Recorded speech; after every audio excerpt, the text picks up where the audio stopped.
hanyutkan cintaku.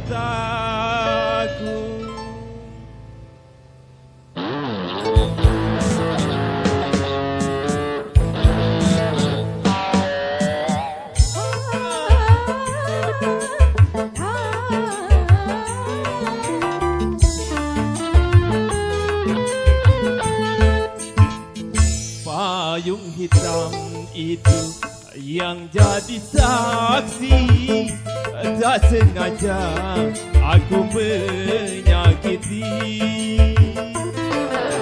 Sering ku kirimkan surat padamu, namun tak satu pun terbalas. Mengapa?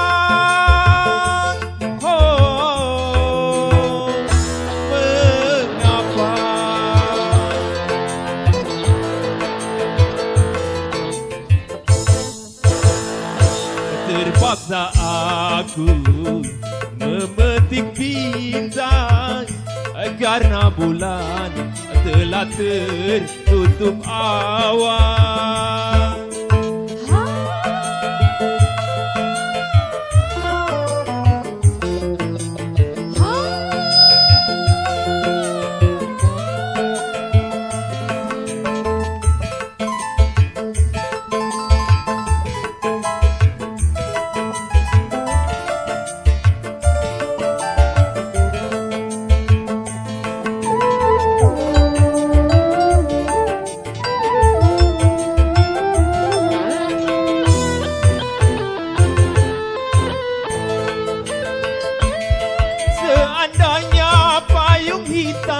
Dapat berubah putih, bila sudah jodoh kita pasti kembali lagi.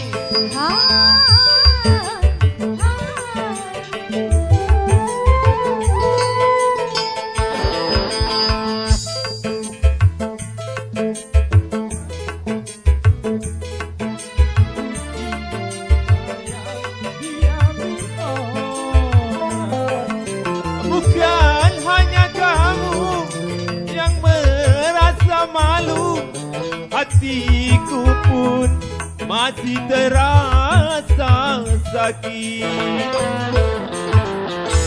Terpaksa aku bintang karena bulan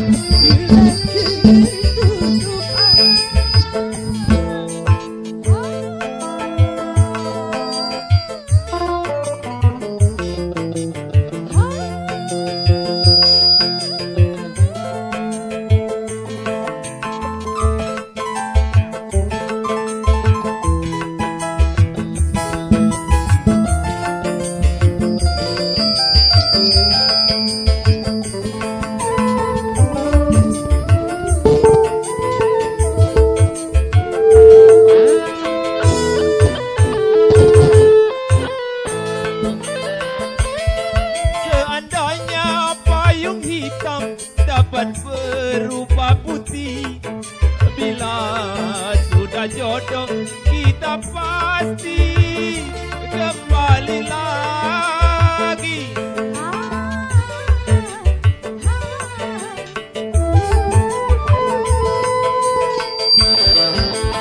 Emas yang di tangan jangan engkau lepaskan. Cinta yang dihasut orang, bukan hanya kamu yang merasa malu, hatiku pun masih terasa sakit. Payung hitam itu yang jadi saksi, tak sengaja menyakiti. Ku kirimkan surat padamu, namun tak satu pun terbalas. Mengapa?